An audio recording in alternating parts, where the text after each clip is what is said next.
ಈ rice recipe ಏನಿದೆ ನೋಡಿ, ಇದನ್ನು ಒಂದರಿ ಮಾತ್ರ ಮಾಡ್ಕೊಂಡು ತಿಂದರೆ ತೃಪ್ತಿನೇ ಆಗಲ್ಲ. ಪದೇ ಪದೇ ಇದನ್ನೇ ಮಾಡಿಕೊಂಡು ತಿನ್ನಬೇಕು ಅನಿಸುತ್ತೆ, ಅಷ್ಟು ಟೇಸ್ಟಿಯಾಗಿರುತ್ತೆ. ಬನ್ನಿ ಹೇಗೆ ಮಾಡೋದು ಅಂತ ನೋಡೋಣ.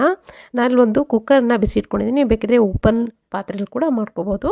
ಒಂದು 2 ಟೇಬಲ್ ಸ್ಪೂನ್ ಆಗೋಷ್ಟು ಎಣ್ಣೆ, ಹಾಗೆ ಒಂದು ಬೆಣ್ಣೆ ಕ್ಯೂಬ್ ಸಿಗುತ್ತೆ ನಿಮಗೆ ಮಾರ್ಕೆಟಲ್ಲಿ. ಈ ಥರ 1 ಕ್ಯೂಬ್ ಬೆಣ್ಣೆನ ಹಾಕ್ಕೊಂಡಿದ್ದೀನಿ.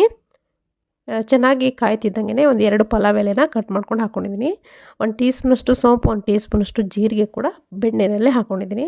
ಸ್ವಲ್ಪ ಕರಿಬೇವಿನ ಸೊಪ್ಪು ಹಾಕ್ಕೊಂಡಿದ್ದೀನಿ. ಒಂದು ದೊಡ್ಡ ಗಾತ್ರದ ಈರುಳ್ಳಿನ ಈ ಥರ ಉದ್ದುದ್ದಕ್ಕೆ ಕಟ್ ಮಾಡಿಕೊಂಡು ಹಾಕ್ಕೊಂಡಿದ್ದೀನಿ. ಈರುಳ್ಳಿ ಏನು ನೋಡಿ ಪೂರ್ತಿಯಾಗಿ ಕಲರ್ ಚೇಂಜ್ ಆಗಬೇಕು. ನೀವೀಗ ಬಿರಿಯಾನಿ ಮಾಡಬೇಕಾದ್ರೆ ಫ್ರೈಡ್ ಆನಿಯನ್ಸ್ ಹಾಕ್ತಿರಲ್ಲ, ಆ ಕಲರ್ಗೆ ತಿರುಗಬೇಕು. ಈ ಫ್ರೈ ಆಗ್ತಾ ಇರಲಿ, ಲೋ ಫ್ಲೇಮ್ ಇಟ್ಕೊಳ್ತೀನಿ. ಅಷ್ಟರೊಳಗೆ ಒಂದು ಮಸಾಲೆ ರುಬ್ಕೊಳ್ಳೋಣ. ಮಿಕ್ಸರ್ ಜಾರ್ಗೆ ಒಂದು ಗೆಡ್ಡೆ ಬೆಳ್ಳುಳ್ಳಿ, ಒಂದು ಅರ್ಧ ಇಂಚಿನಷ್ಟು ಶುಂಠಿ ಹಾಕ್ಕೊಂಡಿದ್ದೀನಿ. ಸ್ವಲ್ಪ ಪುದೀನ ಸೊಪ್ಪು, ಸ್ವಲ್ಪ ಕೊತ್ತಂಬರಿ ಸೊಪ್ಪನ್ನು ಹಾಕ್ಕೊಂಡಿದ್ದೀನಿ. ಇಲ್ಲಿ ಒಣ ಮಸಾಲೆಗೆ ನಾನು ಸೋಂಪು, ಜೀರಿಗೆ, ಶಾಹಿ ಜೀರಾ ತೊಗೊಂಡಿದ್ದೀನಿ.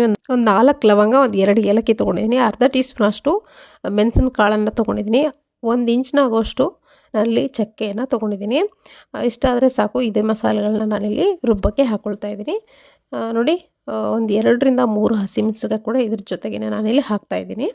1 ಟೀ ಸ್ಪೂನಷ್ಟು ಧನಿಯಾ ಪೌಡ್ರು, 1 ಟೀ ಸ್ಪೂನಷ್ಟು ಅಚ್ಕಾರದ ಪುಡಿ ಹಾಕ್ಕೊಂಡಿದ್ದೀನಿ. ಒಂದು ಅರ್ಧದಷ್ಟು ಅಥವಾ 1/4 ಭಾಗದಷ್ಟು ಈರುಳ್ಳಿ ಹಾಕ್ಕೊಂಡು ಇದನ್ನು ನುಣ್ಣಗೆ ರುಬ್ಕೋಬೇಕು. ನೋಡಿ, ರುಬ್ಕೊಂಡಾಗಿದೆ, ಈ ಕನ್ಸಿಸ್ಟೆನ್ಸಿಲಿದೆ. ಇವಾಗ ನೋಡಿ, ನಾವು ಇವಾಗಲೇ ಫ್ರೈ ಮಾಡಿಟ್ಕೊಂಡಂಥ ಆನಿಯನ್ ಏನಿದೆ ನೋಡಿ, ಈ ಕಲರ್ಗೆ ತಿರುಗಿದೆ. ಇವಾಗ ಫ್ರೈಡ್ ಆನಿಯನ್ಸ್ ಇರುತ್ತಲ್ಲ, ಆ ಥರ ಕಲರ್ಗೆ ಬಂದಿದೆ. ಇವಾಗ ಪುದೀನ ಸೊಪ್ಪು ಹಾಗೆ ಕೊತ್ತಂಬರಿ ಸೊಪ್ಪನ್ನು ಹಾಕ್ಕೊಂಡಿದ್ದೀನಿ. ಒಂದು ಅರ್ಧ ಹಿಡಿ ಆಗೋಷ್ಟು. ಹಾಗೆಯೇ 1 ಕಪ್ಪಷ್ಟು ಬಟಾಣಿ ಹಾಕ್ಕೊಂಡಿದ್ದೀನಿ, ಹಸಿ ಬಟಾಣಿ. ಹಾಗೆಯೇ 1 ಕ್ಯಾಪ್ಸಿಕಮ್ನ ಕಟ್ ಮಾಡ್ಕೊಂಡು ಹಾಕ್ಕೊಂಡಿದ್ದೀನಿ. ಇದನ್ನು ಎಣ್ಣೆಯಲ್ಲಿ ಚೆನ್ನಾಗಿ ಫ್ರೈ ಮಾಡ್ಕೋಬೇಕು. ಮೀಡಿಯಮ್ ಲೋ ಫ್ಲೇಮ್ ಇಟ್ಕೊಂಡು ಚೆನ್ನಾಗಿ ಒಂದು 5 ನಿಮಿಷ ಫ್ರೈ ಮಾಡ್ಕೊಳ್ಳಿ. ನೋಡಿ, ಈ ಥರ ಫ್ರೈ ಮಾಡಾದಮೇಲೆ ಟೊಮೆಟೊ ಕೂಡ ಹಾಕ್ಕೊಂಡಿದ್ದೀನಿ. ಒಂದು 2 ದೊಡ್ಡ ಗಾತ್ರದ ಟೊಮೆಟೊ ಹಾಕ್ಕೊಂಡಿದ್ದೀನಿ. ಚಿಕ್ಕದಾಗಿದ್ದರೆ ಒಂದು 3 ಹಾಕ್ಕೊಳ್ಳಿ. ಟೊಮೆಟೊ ಜಾಸ್ತಿ ಹಾಕಿದ್ರೆ ತುಂಬ ಟೇಸ್ಟ್ ಚೆನ್ನಾಗಿ ಬರುತ್ತೆ. ಟೊಮೆಟೊ ಕೂಡ ಅಷ್ಟೇ ಸಾಫ್ಟಾಗಿ ಬೇಯಬೇಕು. ಬೇಗ ಬೇಯಲಿ ಅಂತ ನಾನು ಇಲ್ಲಿ ಉಪ್ಪನ್ನು ಸೇರಿಸ್ಕೊಳ್ತಾ ಇದ್ದೀನಿ. ಒಂದು 2 ರಿಂದ 3 ಟೇಬಲ್ ಸ್ಪೂನ್ ಆಗೋಷ್ಟು ಉಪ್ಪನ್ನು ಇವಾಗಲೇ ಸೇರಿಸ್ಕೊಳ್ತಾ ಇದ್ದೀನಿ. ಆಮೇಲೆ ಬೇಕಿದ್ರೆ ನೀವು ರುಚಿ ನೋಡಿಕೊಂಡು ಮತ್ತೆ ಸೇರಿಸ್ಕೊಳ್ಬೋದು. ಟೊಮೆಟೊ ಚೆನ್ನಾಗಿ ಸಾಫ್ಟಾಗಿ ಬೆಂದರೆ ಆವಾಗ ಉಳಿದಿರೋಂಥ ಇಂಗ್ರೀಡಿಯೆಂಟ್ಸ್ನ ಆಮೇಲೆ ಸೇರಿಸ್ಕೊಬೋದು. ನೋಡಿ, ಟೊಮೆಟೊ ಸ್ವಲ್ಪ ಬೆಂದಿದೆ. ಇವಾಗ ರುಬ್ಬಿರೋಂಥ ಮಸಾಲೆ ಏನಿದೆ ನೋಡಿ, ಅದನ್ನು ಕೂಡ ಇದಕ್ಕೆ ನಾನಿಲ್ಲಿ ಹಾಕ್ಕೊಳ್ತಾ ಇದ್ದೀನಿ. ಮಸಾಲೆ ಹಾಕಾದ್ಮೇಲೆ 1 ನಿಮಿಷ ಕೈ ಬಿಡ್ದಾಗೆ ಈ ಥರ ಫ್ರೈ ಮಾಡಬೇಕು. ಹಸಿ ಮಸಾಲೆ ಆಗಿರೋದ್ರಿಂದ ಸ್ವಲ್ಪ ಚೆನ್ನಾಗಿ ಬೆಂದರೆ ಅದ್ರ ಫ್ಲೇವರ್ ಚೇಂಜ್ ಆಗುತ್ತೆ, ಟೇಸ್ಟ್ ಕೂಡ ಚೆನ್ನಾಗಿ ಬರುತ್ತೆ ನಮಗೆ. ಇವಾಗ ನೋಡಿ ಕಲರ್ ಯಾವ ರೀತಿ ಚೇಂಜ್ ಆಗಿದೆ ಅಂತ. ಇವಾಗ ಇದಕ್ಕೆ ನೀರನ್ನು ಸೇರಿಸ್ಕೊಳ್ಳೋಣ. ನಾನಿಲ್ಲಿ 2 ಗ್ಲಾಸ್ ಆಗೋಷ್ಟು ಅಕ್ಕಿಯನ್ನು ನೆನೆಸಿ ತೊಳ್ಕೊಂಡು ಇಟ್ಕೊಂಡಿದ್ದೀನಿ. ಇದಕ್ಕೆ 2 ಗ್ಲಾಸಷ್ಟು ಅಕ್ಕಿಗೆ 3.5 ಗ್ಲಾಸಷ್ಟು ನಾನಿಲ್ಲಿ ನೀರನ್ನು ಸೇರಿಸ್ಕೊಳ್ತೀನಿ. ಮೊದಲಿಗೆ ಜಾರ್ನಲ್ಲಿ 1 ಗ್ಲಾಸಷ್ಟು ಹಾಕ್ಕೊಂಡೆ. ಆಮೇಲೆ ಹೀಗೆ 2 ಗ್ಲಾಸಷ್ಟು ನಾನಿಲ್ಲಿ ನೀರನ್ನು ಹಾಕ್ಕೊಂಡಿದ್ದೀನಿ.